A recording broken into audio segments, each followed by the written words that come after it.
129 men vanished into the white silence. Years later, searchers found the silver spoons, the silk ties, and the human bones marked with knife scars. This is how the pride of the British Empire turned into a banquet in the dark. The metal spoon clatters against the bottom of an empty tin. It is the sound of a hollow bell tolling in a cathedral of ice. Outside the canvas walls, the wind howls with the scream of 1,000 dying horses. Captain Crozier stares at the small mound of gray meat on his plate. The smell of lead and rotting grease fills the cramped cabin. It is a scent that clings to the back of the throat, like thick black soot. His fingers are charcoal sticks of frost-bitten flesh. They tremble as he tries to grip the silver handle. The heavy wool of his uniform is stiff with frozen salt, and the dark stains of a long sickness. Across the table, the empty chair of John Franklin waits in the shadows. The wood of the ship groans under the weight of the crushing pack ice. It is a slow and rhythmic crunching of white teeth against oak. A single candle flickers on the edge of the desk. The flame is small and blue in the oxygen-starved air. It illuminates the map, where the ink has frozen and cracked into jagged spider webs of black. He hears a heavy thud from the deck above. It is not the sound of falling snow. It is the weight of a man collapsing in the dark. No one moves to help. No one has the strength left to scream. The cold is an invisible blade sliding between his ribs. It freezes the moisture in his eyes until every blink feels like broken glass. He looks at the door and sees the frost crawling across the iron hinges. He remembers the taste of fresh oranges and the green hills of England. Now there is only the copper tang of blood in his mouth. The scurvy has turned his gums into soft black sponges that weep in the dark. He stands up, and the floor tilts beneath his boots. The ship is screaming as the ice squeezes the hull. It is a sound of ribs snapping one by one in the grip of a giant. He reaches for the lantern. The light spills across a pile of discarded bones in the corner of the room. They are clean and white, and marked with the jagged scars of a penknife. He does not look away from the evidence of his own sin. He walks toward the companionway and feels the silence of the crew. It is a heavy and suffocating blanket of stone. The men are no longer sailors. They are ghosts waiting for the wind to carry them into the white. He opens the heavy wooden hatch, and the Arctic air hits him like a physical blow. It is 70 degrees below zero, and the world is a blind void of swirling ash. There is no horizon left to find. How did the pride of the British Navy become a banquet for the crows of the North? The year is 1845. London smells of coal smoke and victory. The docks of Greenhithe are a forest of masts and cheering crowds. Two ships wait in the river like resting predators of wood and iron. Their names are Ruch Bus and Terror. They are the pride of the British Empire. These are not mere boats, but floating fortresses built to shatter the world of ice. No expense has been spared for this final triumph. The hulls are plated with sheets of thick iron. Inside the bellies of the ships sit massive steam engines taken from the railway. They are the first of their kind to ever face the frozen north. 8,000 tins of food are stacked in the dark holds. There is enough flour and meat to feed a small city for 3 years. The sailors laugh as they haul crates of chocolate and fine red wine. Sir John Franklin stands on the quarterdeck. He is a man of 60 years with a chest full of medals. His eyes are fixed on the horizon where the sun never sets. He believes in God and iron. He carries a library of 1,200 books to keep the men sane. There are mahogany writing desks and fine china plates for the officers. They bring the comforts of a London parlor into the white wilderness. The maps on his table have a single terrifying gap. The Northwest Passage is a ghost that has haunted sailors for centuries. Franklin intends to trap that ghost and chain it to the crown of England. The ships set sail in May.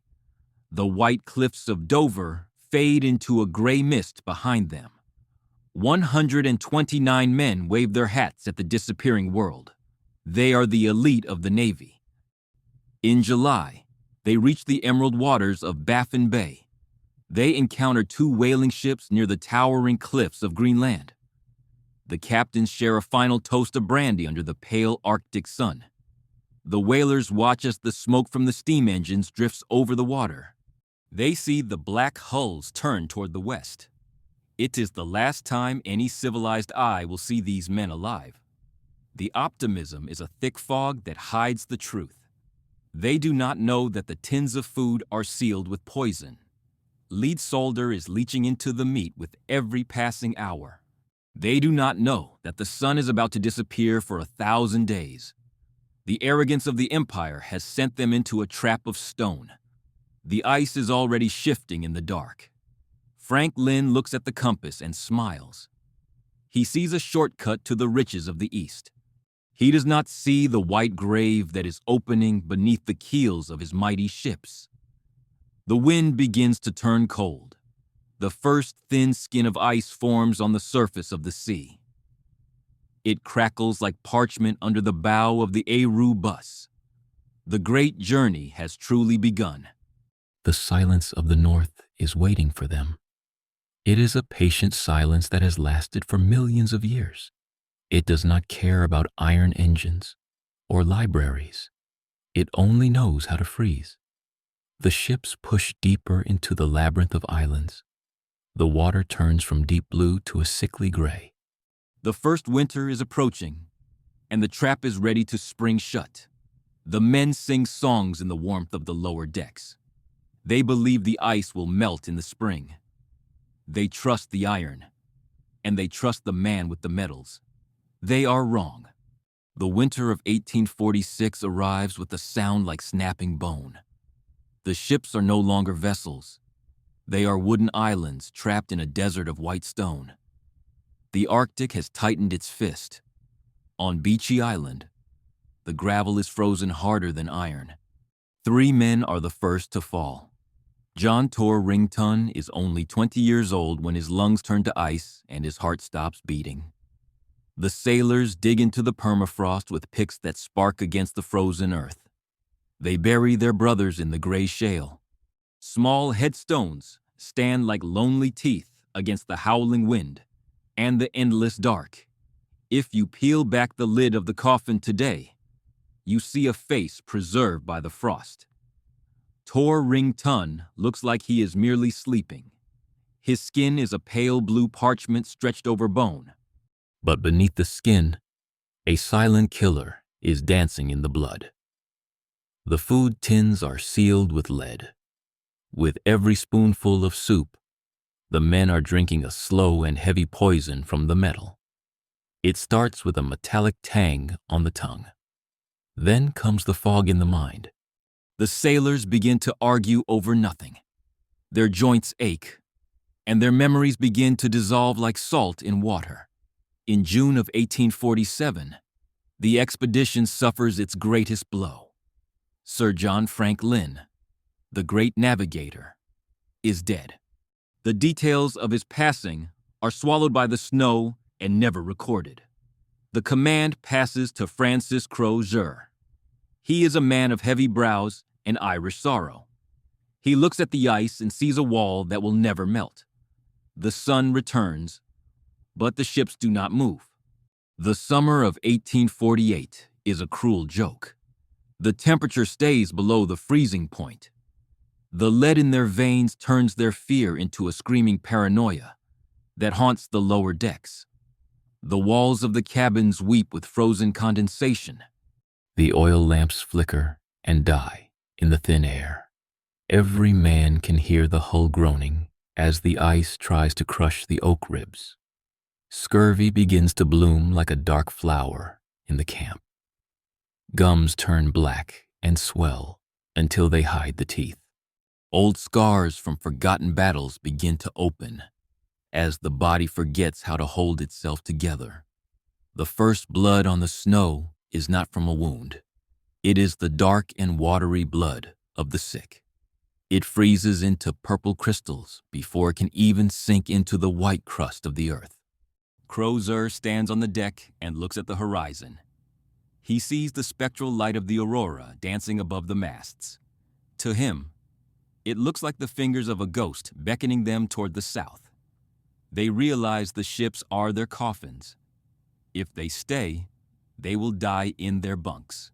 If they leave, they must face the monster of the wind with nothing but their hands and wooden sleds. The transition from explorers to victims is complete. The maps are useless now.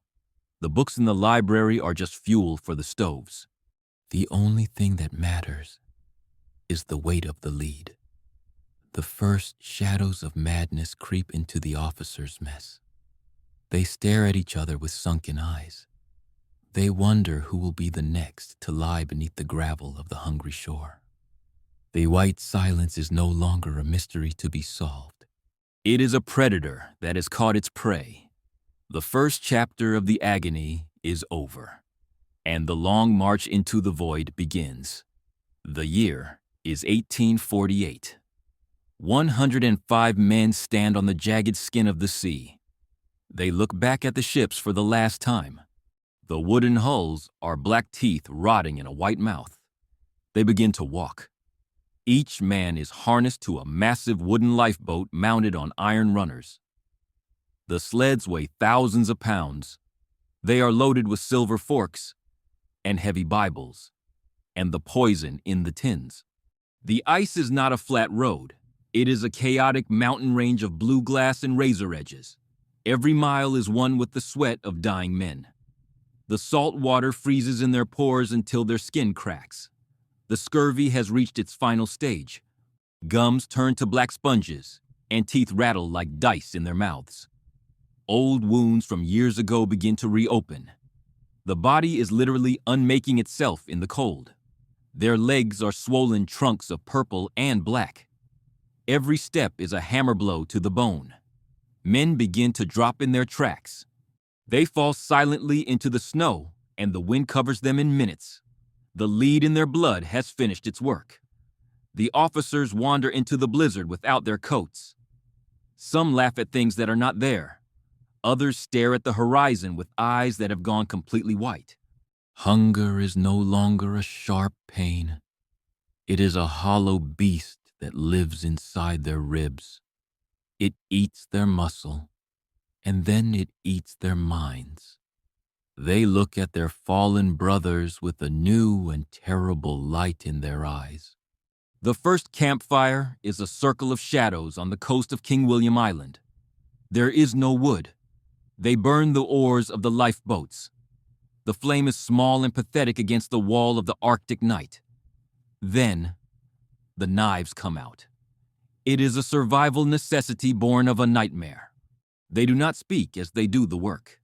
The copper smell of fresh blood is the only warm thing in a world of ice. They find the bone piles years later.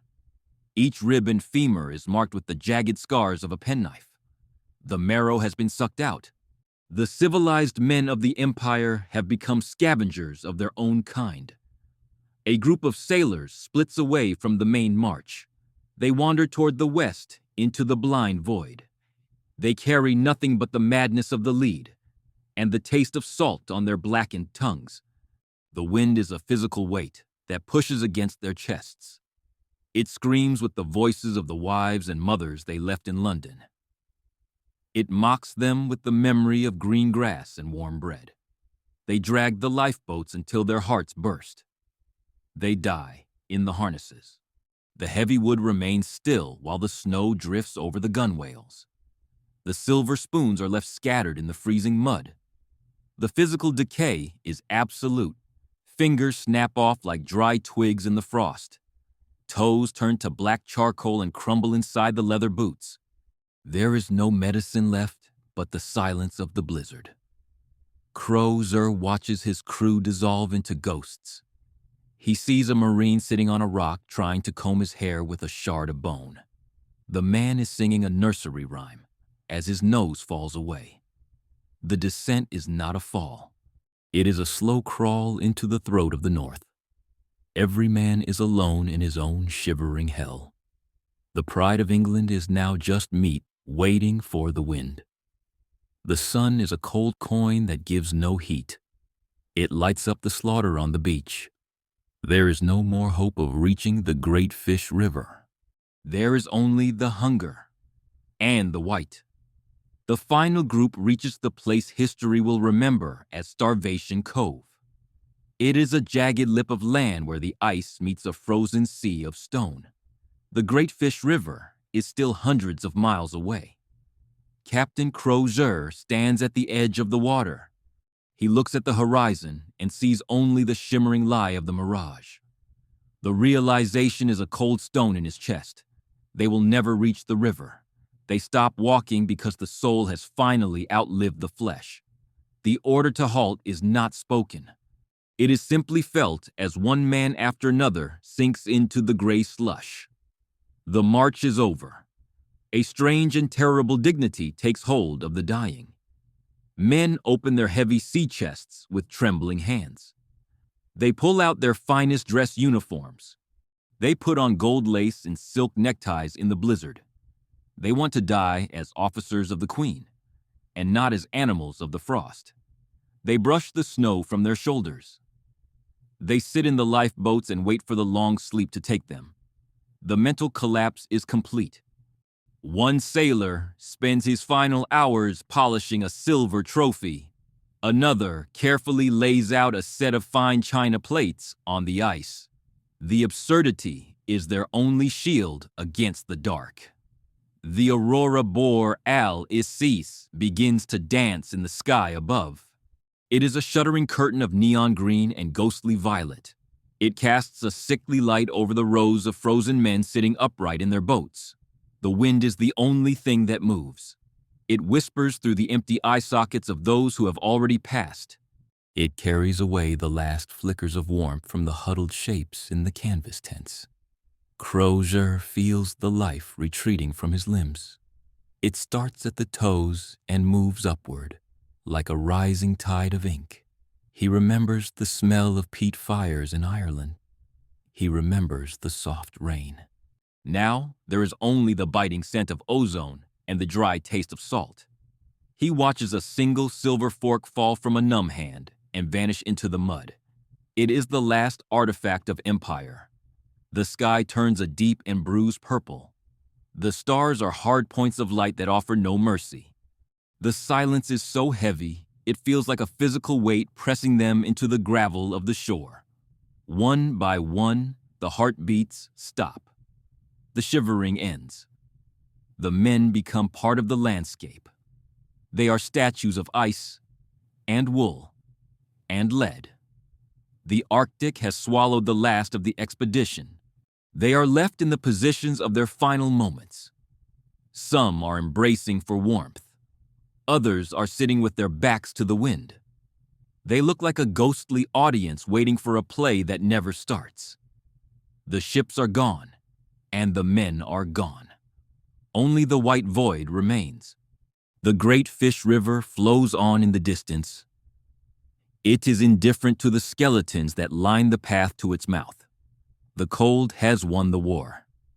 It has stripped away the technology and the pride and the meat. It has left only the cold truth of the bone. The shore of hunger is now a graveyard of kings. The final prayer is lost in the roar of the gale. The snow begins to fall in thick, heavy blankets. It covers the silver and the silk and the sin. The ice closes its eyes forever. The silence of the Arctic lasted for more than 160 years. It was a white curtain drawn tight over a crime scene of ice and iron. The world moved on while the ships waited in the dark. In the year 2014, a sonar beam pierced the frigid water of Queen Maud Gulf. A shape emerged from the blue gloom on the computer screen. It was a ghost made of oak and copper. The Aru bus sat upright on the sea floor as if she were still sailing through a dream. Her masts were shattered, but her hull remained defiant. 2 years later, they found the terror in the deep. The ships are time capsules of Victorian ambition. Inside the cabins, The plates still sit on the tables. The books are still on the shelves. The cold water has preserved the arrogance of 1845. We look at the wreckage and we see more than wood. We see the limit of human ego. The Northwest Passage was found, but it was bought with the lives of 129 men. The legacy of the Franklin expedition is written in the bone. Modern scientists peel back the layers of gravel to find the truth. They find the lead in the hair and the knife marks on the ribs. The Arctic is no longer a blank space on the map. It is a witness. It watched as the strongest empire on Earth was brought to its knees by a single degree of temperature and a tin of meat. A lone Victorian boot lies on the shore of King William Island. The leather is cracked and bleached by a century of sun. It is a small and fragile thing against the scale of the tundra. The wind still howls across Starvation Cove with the same indifferent fury. It does not care about the gold lace or the silver spoons. It only knows the law of the frost and the silence. We tell this story to remember that nature is not a backdrop. She is a judge. She does not forgive the hubris of those who think they can master her with iron and steam. The ghosts of Crozier and Franklin are finally at rest. Their ships are now reefs for the cold water fish. Their names are etched into the history of the North in letters of ice. The documentary ends where the ice begins. We look at the vast white void, and we feel the chill in our own blood. The mystery is solved, but the horror remains as fresh as the snow. The Northwest Passage is open now. Giant steel ships pass through the water, where the Aru bus once struggled. But if you listen to the wind, you can still hear the clicking of the silver forks. The empire is gone. The men are dust. Only the cold remains. It is a patient and eternal cold that waits for the next dreamer to walk into its white and hungry embrace. The story of the lost expedition is a mirror. It shows us what happens when we forget our place in the world. It shows us the price of a path through the ice.